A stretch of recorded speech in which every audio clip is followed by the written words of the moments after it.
You Are Not a Frog, life hacks for doctors and busy professionals who want to beat burnout and work happier. I'm Dr. Rachel Morris. I'm a GP, TED coach, speaker and specialist in teaching resilience, and I'm interested in how we can wake up and be excited about going to work no matter what. I've had 20 years experience of working in the NHS, both on the front line and teaching leadership and resilience. I know what it's like to feel overwhelmed, worried about making a mistake, and one crisis away from not coping. 2021 promises to be a particularly challenging year. Even before the coronavirus crisis, we were facing unprecedented levels of burnout. We have been compared to frogs in a pan of slowly boiling water, working harder and longer, and the heat has been turned up so slowly that we hardly notice the extra long days becoming the norm, and have got used to the low-grade feelings of stress and exhaustion. Let's face it, frogs generally only have two choices: stay in the pan and be boiled alive, or jump out of the pan and leave. But you are not a frog, and that's where this podcast comes in. You have many more options than you think you do. It is possible to be master of your own destiny and to craft your work and life so that you can thrive, even in the most difficult of circumstances. Through training as an executive and team coach, I discovered some hugely helpful resilience and productivity tools that transformed the way I approached my work. I've been teaching these principles over the last few years as the Shapes Toolkit programme, because if you're happier at work, you'll simply do a better job. In this podcast, I'll be inviting you inside the minds of friends, colleagues and experts, all who have an interesting take on this, so that together we can take back control to thrive, not just survive in our work and our lives, and love what we do again. It's really great to have with me today on the podcast Richard Jamieson. Now, Richard is an executive and a life coach and coaches around leadership too, works in South Africa. And I wanted to get him on the podcast today as he's got some really useful things to share with us about particular techniques he uses in his work. So welcome, Richard. Great. Thank you, Rachel. Yeah, thanks for having me on the podcast. Now, you're sat in South Africa and it's beautifully sunny where you are. And I'm sat here, it's blowing a gale, it's pouring with rain, and it's about 1 degree C. Sorry about that. Yeah, it's probably about 25, 26 degrees C here, and it is a beautiful day. Beautiful sun shining outside and swimming pool and the rest of it. So I apologize for all of that. Please don't hate me for that. I don't hate you. But Richard, I wanted to get you on the podcast just to share some of your thoughts about something I've been thinking a lot about recently since I heard somebody talking on the Rangan Chatterjee podcast. I think it was Richard Nestor, the journalist who's written a book called Breath, which was really interesting to me because obviously the You Are Not a Frog podcast is all about sort of life hacks which will help people beat stress and burnout and live and work happier. And I've been hearing for a long time about the power of breathing and the fact that we need to just access our breath and sound and feel grounded by your breath and all this sort of stuff. And I must admit to, in the past, having felt that, well, it's all very well and good, but, breathing's what we do. So how can that actually make too much of a difference? But having listened to the podcast and hearing what James Nestor was saying, really looking into the power of breathing, I've suddenly thought, oh, hang on a sec. Maybe there's something in it. Something to this, yeah. Maybe there is. So can you just tell us a little bit about how you first discovered the whole thing around breathwork and why we do need to, in fact, pay more attention to it than we maybe previously have?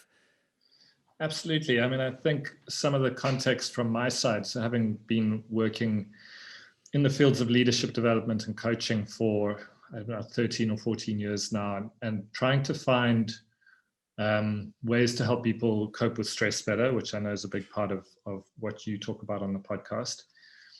Certainly is one of the things that we would help leaders do. Mindfulness and meditation was a big go-to for me, and something I've done myself for the last 15 years. But it's not always accessible to people for a variety of reasons. So, it seems for some people they love it and they get into it and they go with it, but others not. And one of the ways that breathwork is described as meditation for people who can't meditate.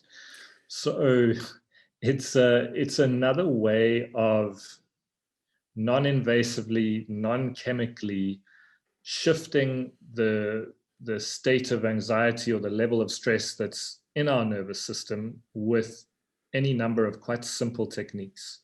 So one doesn't have to remove oneself from a meeting or the office or wherever you are and go and sit cross-legged somewhere for half an hour. You know, the breath is always there. It's always accessible. And so it's kind of both always can be an indicator for us of where we're at. So how agitated am I really, you know, if I key into that. And then a way to regulate our state at the same time. So it's quite quick, quite accessible compared to something like meditation. Yeah, and it seems to really make a difference. What actually happens to us neurophysiologically when we do take control of our breathing and our breath?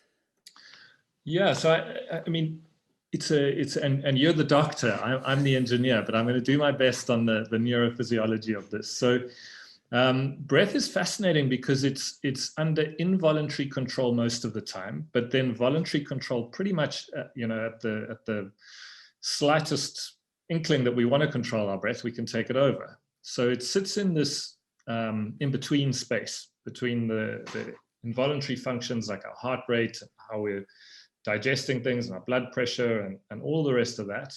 And then the more voluntary functions like what I'm doing with my hands and my face and the rest of it.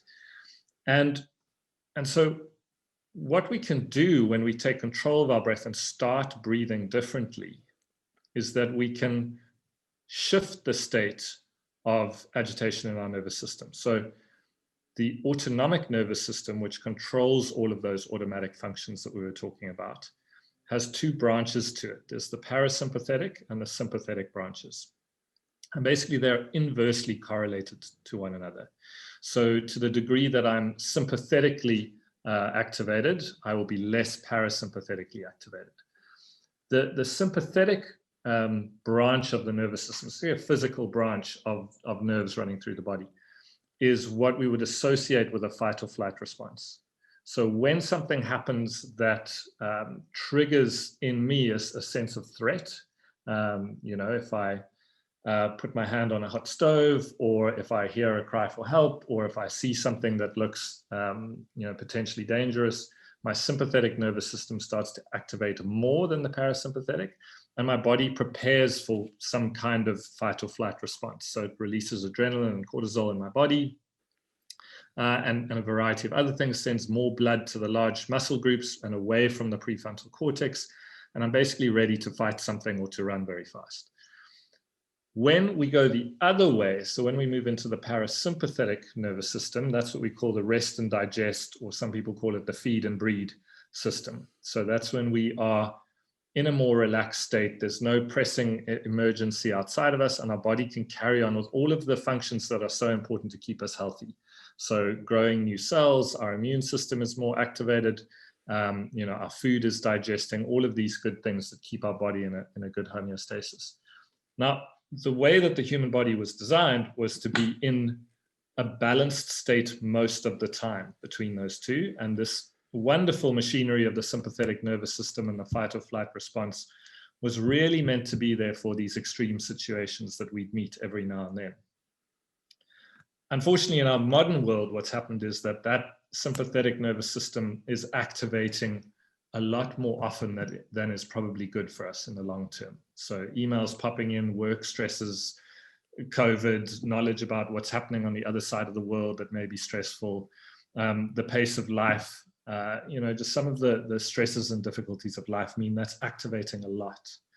And so if we look at the balance, we are slightly out of balance in that sense. We are more sympathetic dominant than is good for us. Now, that balance between sympathetic and nervous and parasympathetic is linked to the breathing in a very tightly coupled way. And that's why by observing our breathing, it's almost like we can get a direct reading on where we are. How sympathetic dominant, how parasympathetic. Sympathetic dominant, you're going to see rapid, shallow breathing. Okay? And in some cases, even cessation of breathing. So we want to stop breathing in an emergency. Yeah. And in parasympathetic nervous system dominant, we would see calmer, steadier, slower breathing. Not necessarily deeper, slower and steadier breathing. So that's how it can be an indicator for us of where our nervous system is. But it's not just an indicator. If we take control of our breath, which we can do, we can start to send the message back to our nervous system that actually there is no emergency. So the nervous system is also watching the breath, and it says, okay, well, if you're breathing slowly and steadily, then I'm going to assume that things are actually okay, and we're going to call off the emergency and stop releasing adrenaline and cortisol into the body, and all of the other markers of the fight or flight response and the stress response in the body will decrease. Is that, let me stop there, because that's quite a lot, but does that make sense? Or that makes total sense. And I think particularly at the moment in COVID times, we are all living in this high adrenaline state. I think whether it just be anxiety and worry about the pandemic and our own physical well-being, that of our friends and our families, or whether it's just work overload, because in the UK the doctors are trying to vaccinate most of the country, we're all homeschooling at the moment. It's just the pressure is immense, and that just that feeling of pressure, am I going to get everything done, and is it all going to be okay, puts us into that sympathetic state. And I certainly over the last few days have felt this is a low grade sort of sympathetic activation, and I guess that does show up in the breath. So yeah, and I think it's interesting that you say low grade there. Sorry, just to mention that I think we know some of this stuff. It's such basic common sense, right? If you really do get a big shock, someone will tell you, take a deep breath, take 10 deep breaths, calm down. And I think, that part we know, suddenly your body goes into that. I think it's the in-between that we're now exploring more. So it's this low-grade kind of chronic ongoing stress that we're not as aware of. We might not even notice that our breath has just normalized into a pattern of being too shallow or too rapid. It's just become completely normal to us in background. And it's only when we start tuning in and noticing the breath again, perhaps timing it, perhaps observing where in the body the breath is going, how deeply it's going in, that we start to see, hang on, I must be quite stressed because my breathing is in this pattern. Yeah, I think certainly I remember a few weeks ago I was sat on the sofa doing a bit of work, and my husband said to me, Rachel, your breathing is really weird. I was holding my breath and then holding it again. And I think the problem is a lot of us have just got used to that feeling being normal. But it's not normal, is it? Yeah. And I think that first step then is awareness. So, with a lot of breathing practices, the first place that we'll start is just become aware of what your breathing is doing right now. So before we even start to change it, and as you're sitting here with me and as people are listening, you can just start to observe the in-breath, the out-breath. And usually one of the first things you notice is that it's actually difficult not to change the breathing, or for the breathing almost changes on its own as we start to observe it. So, it's going automatically in the background, and then I bring it into awareness, and often immediately that starts slowing down. Okay. Even noticing a pause between the inhale and the exhale.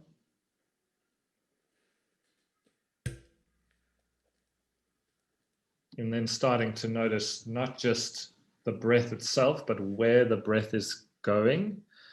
So am I breathing through my nostrils? Am I breathing through my mouth? What are the micro movements that are happening in my chest, stomach? Is my diaphragm moving? Are my shoulders moving?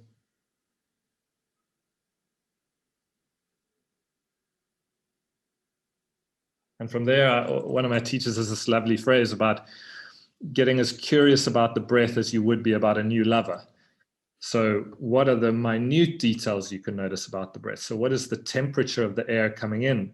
What is the temperature of the air as it goes out? What is the smoothness of the breath, or is it catching at certain points along the way as you breathe in or breathe out? What is the feeling of expansion and contraction in the chest?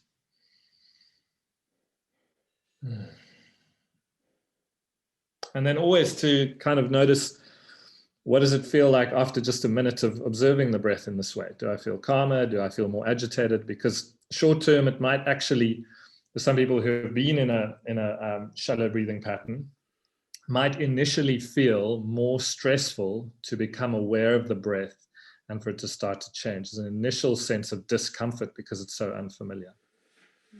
So are we looking to make a long-term change to our breathing pattern, or are we looking to catch ourselves when we're breathing fast and we're stressed in order to bring us back from sympathetic into parasympathetic, or a bit of both?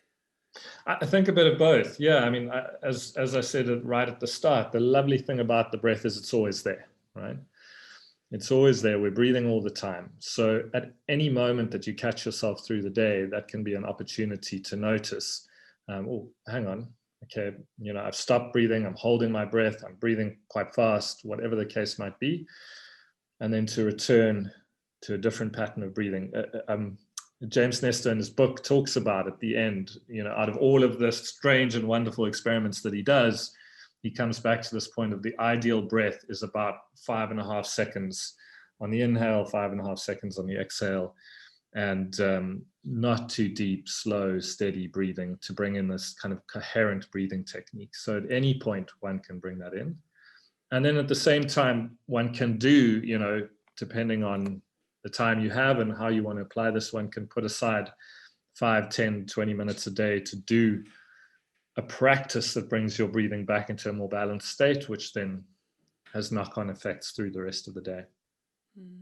So that's fascinating, isn't it? There is some really good evidence for this whole slowing down of your breath, because most of us, I mean, we're in medical in medical textbooks, we're quoted about 12 breaths a minute is the normal respiratory rate, maybe slightly more. But actually, if you're talking about 5.5 seconds on the in-breath, 5.5 on the out-breath, that's like 10 or 11 seconds for a breath. So that's a breathing rate of 5 or 6 a minute. Yeah. So what's the evidence for that?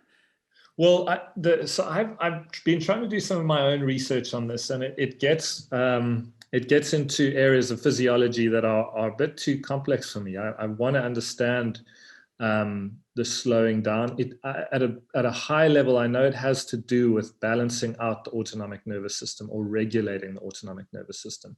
So it's somehow about getting that sympathetic and parasympathetic balance back. One of the ways that that's measured is through something called heart rate variability, which is also is quite fascinating on its own. So most of us are familiar with heart rate. So we know our heart's probably beating, at rest somewhere between 60 and 80 beats per minute. And that's an average, right, over a minute. But what's happening as we inhale and exhale is that our heart rate is increasing as we breathe in and then decreasing as we breathe out, increasing, decreasing. So it's hovering around that average of 60 or 70 or whatever it might be. It's dipping down to 55 and then up to 65 and coming back. And what we are looking at when we look at heart rate variability, and this has been called one of the best non-invasive measures of stress, is how high or low is that amount of variability. And almost counterintuitively, we want a decent amount of variability in our heart rate. Because what that means is that our heart is responsive. Our body is still responsive to what's happening in the external environment. When our heart rate variability is very low, it means your heart is not responsive. So that almost the rigidity that's crept into your system because of accumulated stress over time. So heart rate variability, we know, goes up when we start doing this coherent breathing, when we start slowing our breathing down to the rate that you spoke about. And I think it's also important to say that as you start to notice your breathing and want to slow it down, is that it's best to do that in quite a gradual way. So as you said, if we're at 11 or 12 breaths a minute, we're at about 2 or 3 seconds on the inhale and the same on the exhale. So one could start to count and then slowly start to increase. So I increase from 2 to 3 seconds, from 3 to 4 seconds, spend a bit of time there, from 4 to 5 seconds till I get comfortable to move into breathing at 5 or 6 seconds on the inhale and exhale. I think box breathing is quite a good way of doing that, isn't it? So, maybe count to 3 on inhale, hold it for 3, exhale on 3, hold it for 3, and you're sort of breathing round a box. So definitely slowing down breathing. And in James Nestor's book, he talks about all these athletes that were the Olympic athletes who won gold medals, that the reason they had the edge over their peers was because they were trained to slow their breathing down. And it's fascinating. He talks about the fact that actually higher levels of carbon dioxide are actually really good for us, which was really surprising to me. So I thought, carbon dioxide bad, but actually our cells, the hemoglobin dissociates from the oxygen dissociates from hemoglobin better if the carbon dioxide's a bit high. But we're very poorly tolerant to that, aren't we? Yeah, if the level is right. I mean, his book is fascinating, and for people who haven't read it yet, he does all these crazy experiments. He actually does them on himself, so he's describing firsthand how they feel. And I don't know if you remember that jog that he goes for, where he's been told that he can, I think, only breathe through his nose and only very slowly, and it feels absolutely awful until about half an hour in, when it suddenly starts feeling good. So some of these things do seem quite counterintuitive and don't feel good initially. The carbon dioxide one is an interesting one. And I think what it goes to is that this is not just a case of more is better. We're not just trying to force more oxygen into our system. What we're trying to do is return to, equilibrium would be, equilibrium or homeostasis of we've got the right level of carbon dioxide, the right level of oxygen. And our body sort of does know how to do that. So, this is not a case of forcing too much. But as we were saying a few moments ago, we've unfortunately become locked into some chronic stress patterns, which have taken us away from that balance. So we're going to kind of tipping the scale the other way. Just one further thought on the carbon dioxide. So a fascinating thing to do. So I surf in South Africa when lockdown allows me to.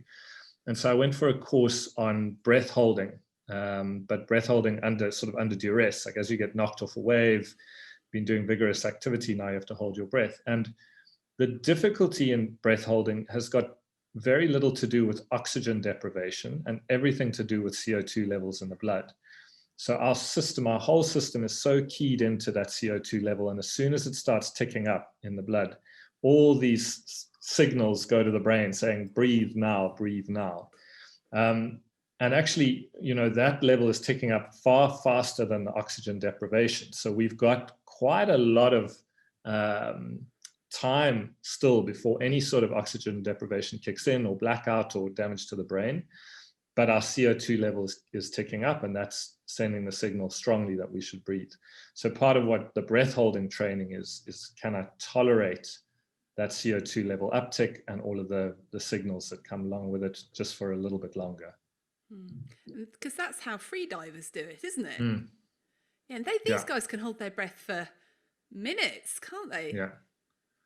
It's it's fascinating the training that you can do and how you can stretch the amount of time that you don't have to breathe for. And some of I don't know if you remember in the book as well, some of the fascinating studies of the different yogis that have come from the East and have had these amazing abilities to slow their own heart rate down, speed it up again at will, and go without breath for an extraordinary amount of time, or slowing their breathing right down.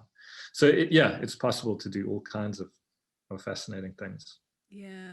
And I remember reading as well, what really interested me was they looked at people with having panic attacks. And obviously in panic attacks, you're breathing fast, you're over breathing, you're flushing out your CO2, which causes all sorts of symptoms, and almost then creates a vicious circle of over breathing and et cetera. But they monitored people, and they found that you can detect if someone's going to have a panic attack about an hour earlier. because Sure. they start to overbreathe. Their carbon dioxide starts to dip in their blood, the carbon dioxide levels. So that was really fascinating. So carbon dioxide is not our enemy, and actually slowing and regulating our breath will break that vicious cycle. And I guess I always say with exercise, you've got this thing where if you have this feedback loop between your muscles and your brain. If your muscles are all tense, they say to your brain, I'm really stressed. And your brain goes, yeah, you're stressed. Look at your tension. If you go and do some exercise, because your muscles are relaxed, they go to the brain, oh, I'm all relaxed. And the brain goes, yeah, no, I'm relaxed too. You've got this feedback loop. I guess that's the same with breathing, isn't it? If you're breathing fast, your brain's going, yeah, you're stressed. But actually, if you then, rather than stop the stress, if you just change the breathing, slow the breathing down, then the brain goes, oh no, you're probably not quite so stressed. So you can affect the loop at both levels, at the brain level or at the breathing level. Yeah, the vicious cycle can be turned into a virtuous cycle. And I guess, that does bring one back round to some form of mindfulness, because some part of you has to recognize and intervene at some point. If you're too caught up in your day to kind of go, hang on, I need to slow down, my breathing. And so either one exercises mindfulness around that, or you just use some props to help you with that. So reminder on your phone, randomly, or every couple of hours, check in with your breathing. Where's your breathing at? The wearables are getting fascinating now. My Apple Watch will tell me every now and then that I need to breathe. So does it tell you your heart rate variability as well? It's interesting question. So they're a little bit, apparently it can measure it, but there aren't too many apps that are taking advantage of it yet. So sometimes it is working in the background, apparently, of that Breathe app that's on the Apple Watch. But that research I did was 3 months ago, and I wouldn't be surprised if somebody's released something since then. Yeah. I'm sure there will be, because I know Rangan Chatterjee does talk about heart rate variability in one of his, I think it's a stress solution, which is really interesting. He's sort of done measurements on himself and seen that as well. So it's just fascinating about how, we're so used to thinking stress is a very mental thing, but actually it's such a physical thing. So if someone was noticing, say you're sat in a meeting, you can feel your stress levels rising, you can feel that maybe you're breathing fast, what would you recommend that they do right there and then in that meeting? Yeah. Or even in front of a patient or in a difficult conversation? Let's make it more stressful. Well, it is again such a nice thing, because you don't have to do anything dramatic, or strike a yoga pose, or close your eyes and go into the lotus position. So sometimes what I'll use is the fingers on one hand, just to count off that inhale and extend it. So if you're noticing 4, count to 4 even.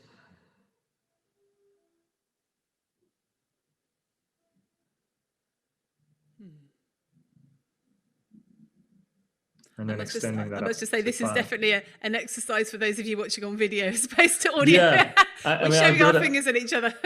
I'll give you this. So what you're doing is just, the fingers are quite helpful. They might be on your lap, they might be sitting on the table, and it's just a count. So 1, 2, 3, 4. Yeah. Exhale, 2, 3, 4. Inhale. 3, I like that, because you could literally be sitting there with a patient or a client in front of you, just doing that to help you get back into sort of homeostasis, into parasympathetic. Yeah, bring that up to 4, then bring it up to 5. And then interestingly, you'll find your own sweet spot. So for some, and this is an interesting one, apparently the taller you are, so if you're over 6 foot, a count of 6 or even 7 can be useful, and even some people even up to 10, but better to stay in that range of 5 to 6 is where most people sit. And so then you'll get the finger count going up to 5 or 6, and then 5 or 6 on the exhale. And with this one, as opposed to box breathing where you have a hold either side, with the coherent breathing there's no hold, so you go straight from the inhale into the exhale into the inhale. And that's not, there's a huge variety of these techniques, so there's nothing against the box technique. Again, that can be a 4 in, 4 hold, 4 out, 4 hold, and continuing to do that. Some of the neurophysiological stuff behind that is that a major part of the parasympathetic nerve is called the vagus nerve. And now, I didn't get very far with Latin, but apparently that means the wandering nerve. So it wanders down through your body, and it actually goes through a lot of the major organs in the body.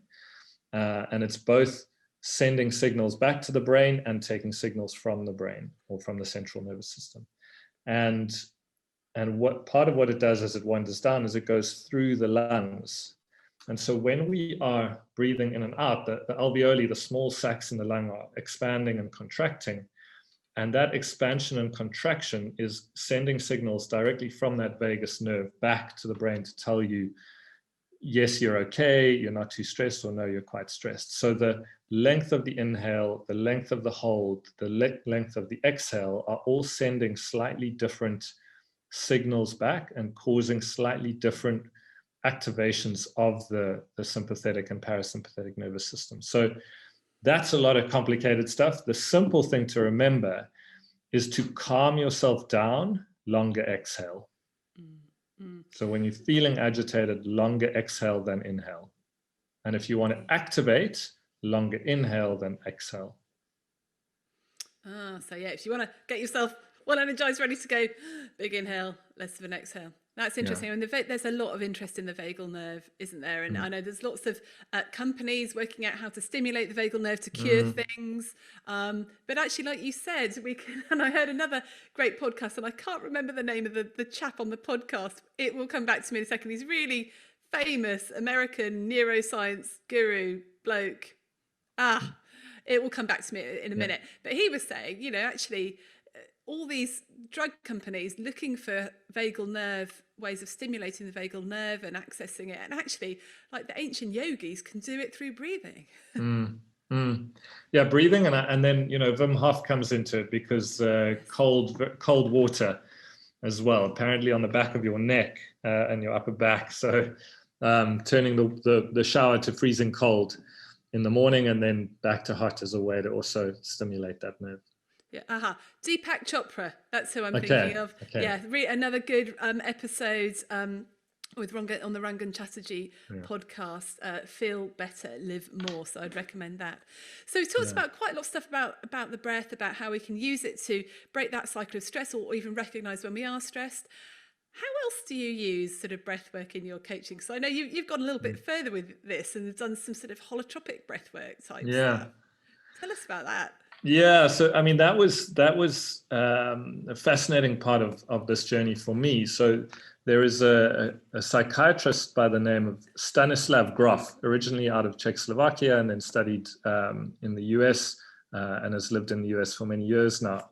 Actually, he's 89 now. He's still around. He's 89. So he was part of some of the early studies into LSD. You know, and before LSD was made illegal, it was being used by in psychiatry and psychology departments to explore whether it could be useful in treating depression and other psychological or mental illnesses. So they were doing these legitimate scientific experiments to see the impact of psychedelics. And then they became banned. And what Stanislav Grof became interested in was, could he find other ways of inducing altered states of consciousness similar to those experienced when using LSD or other psychedelics? Could he induce those by other means, so legal, non-chemical means? And sort of by studying different indigenous practices, he developed this technique, which he then called holotropic breathwork, and is also called transformational breathwork, and goes under a couple of other names. And essentially, so this is something that's practiced more under supervision. You know, you'll find actually pretty much anywhere around the world, you'll find practitioners of holotropic breathwork or transformational breathwork or shamanic breathwork. And you are going in for up to an hour and a half, either one-on-one or in a group. And you're practicing what is a form of over-breathing almost. So you are starting to mess with the levels of CO2 in your blood, oxygen in your blood, and some of the other chemicals that are going to your brain. And in that way, you are inducing an altered state of consciousness. So It can look a little bit like hyperventilating. So you're breathing very forcefully in a particular way in the session. He also combined it with being feeling quite safe, being in a dark room and playing music that's quite evocative. So the music will actually build with the session, almost like a DJ would DJ a dance party. The music is going to build with the breathwork session. People come in, you'll start to breathe in this way, and you'll start to actually move into an altered state of consciousness, which feels, people will have different levels of experience, but feels very similar to a psychedelic experience. So you might see different visual effects. You might feel like you are having visions, or you are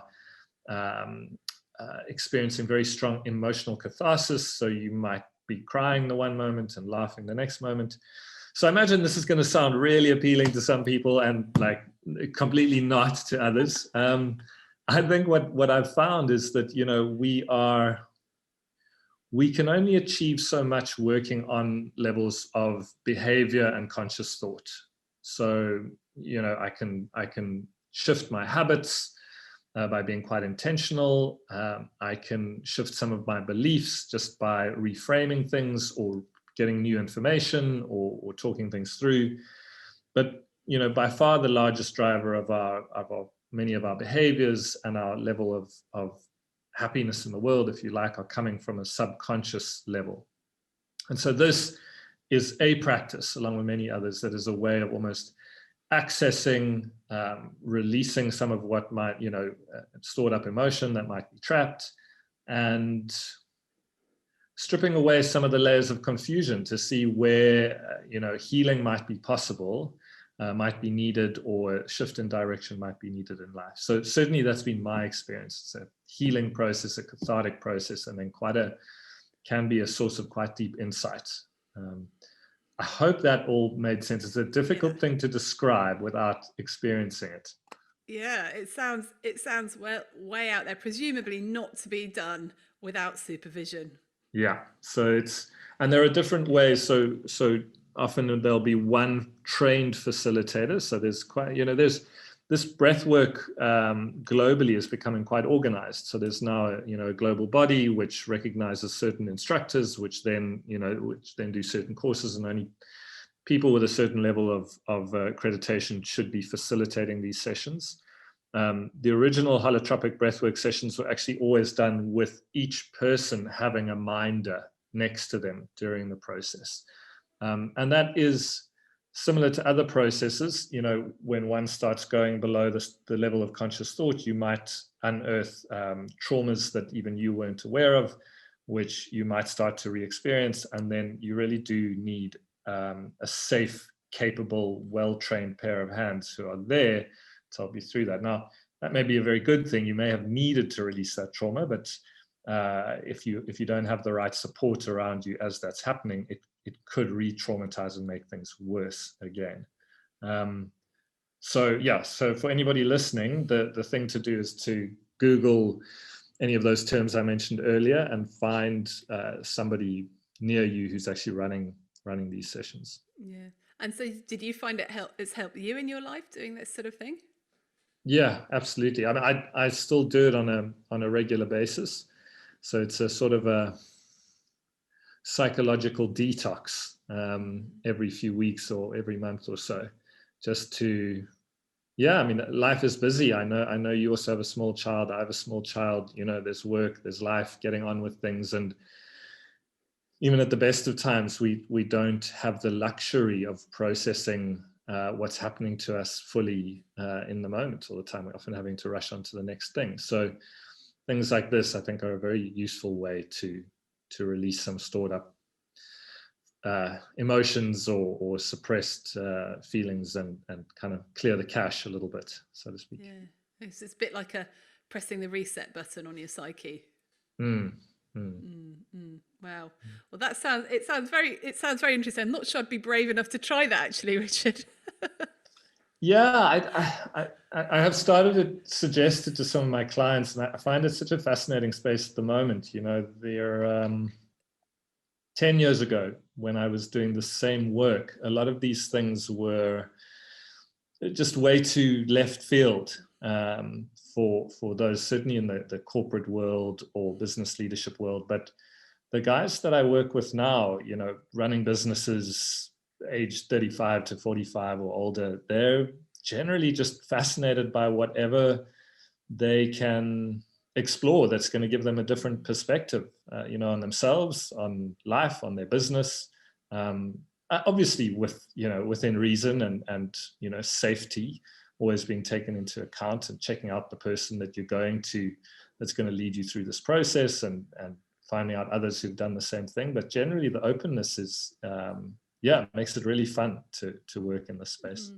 And of course, it's that thing that there's nothing new under the sun, is there? Because, you know, a lot of these, if you look at lots of ancient religious texts I was reading the other night, you know, they've got some of these sort of breath holding or the stopping yourself breathing or over breathing practices that got people into these altered states, almost like a religious ritual as well, don't they?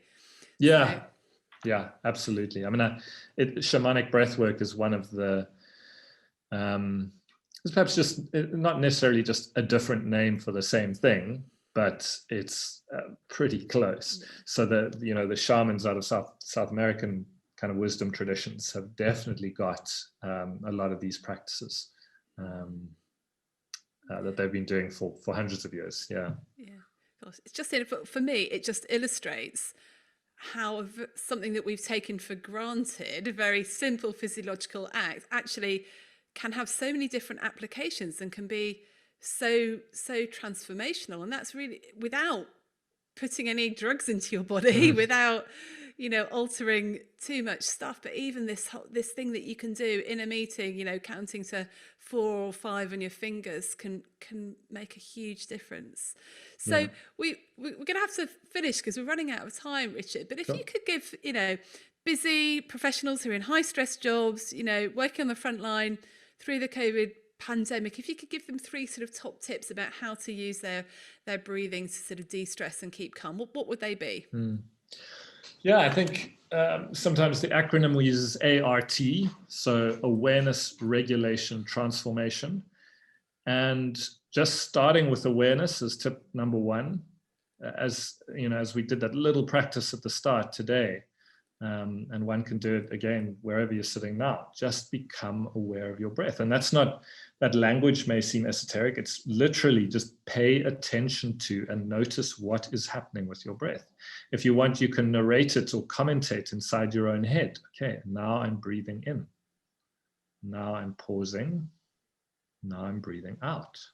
So become curious, become interested. Am I breathing in through my nose? Am I breathing in through my mouth? What's happening in my body? What sensations can I be aware of? So there's nothing strange about that. It's just directing your attention to that place. And almost that, as I said earlier, it's hard not for your breathing not to start to change straight away there and start to slow down, become steadier. So that would be the first thing. The second is this practice of coherent breathing. So slowing then consciously starting to count off on your fingers, slowly to a count of around 5 or 6. So I'm inhaling to a count of 5 or 6, and then straight away I'm exhaling to a count of 5 or 6.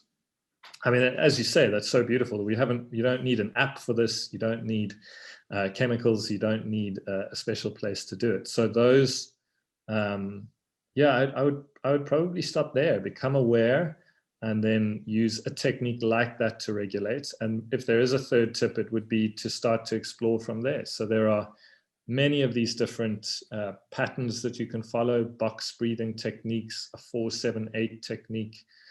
You know, there are a bunch of them, and you can experiment and try different things. And then, as you said, there are some really great books coming out at the moment. So there's the James Nestor book, which is kind of a scientific travelogue. He dives into some of the new science and explores what it's revealing. There is a book called Breathe by Ela Munger, who's actually a South African integral doctor, which also explores, probably in a slightly more practical way, how she's worked with her clients. And they are, you know, from busy executives to, you know, a lot of people working in the real world, how they can use some of this work. Dan Brule, just, I don't know, I've jumped over into resources now, but these are some of the better ones in my mind. So Dan Brule also has a book, I think also called Breath or Breathe. Forget exactly which one it is, but also a great resource. And he personally, he's an American. And if you can get an opportunity to work with him, he travels around the world during normal times, offering breathwork seminars and workshops, and he's a fascinating man to learn from. So yeah, those are some of my tips. Brilliant. Thank you so much, Richard. If people wanted to contact you or follow you, how can they do that? So for my own personal sanity, mostly stay off social media, but I do have a website. So it's richardjamieson.co.za, which is the domain here in South Africa. So it's .co.za, Richard Jamieson, and that's Jamieson with an IE between the jam and the sun. And I live in the Western Cape in South Africa, but my clients are particularly between South Africa and the UK because of time zone and language, and then some of them in the US as well. So I don't restrict my work to just South Africa. I work a lot online with people. Great, brilliant. Well, if people want to contact you, go to the website, have a look at that. But thank you so much for being on the podcast today. It's been absolutely fascinating and really helpful. I'm definitely going to try out some of those techniques. So thank you. Awesome. Thank you, Rachel. Thank you for having me. Bye-bye. Okay, take care. Thanks for listening. If you've enjoyed this episode, then please share it with your friends and colleagues. Please subscribe to my You Are Not a Frog email list and subscribe to the podcast. And if you have enjoyed it, then please leave me a rating wherever you listen to your podcasts. So keep well, everyone. You're doing a great job. You got this.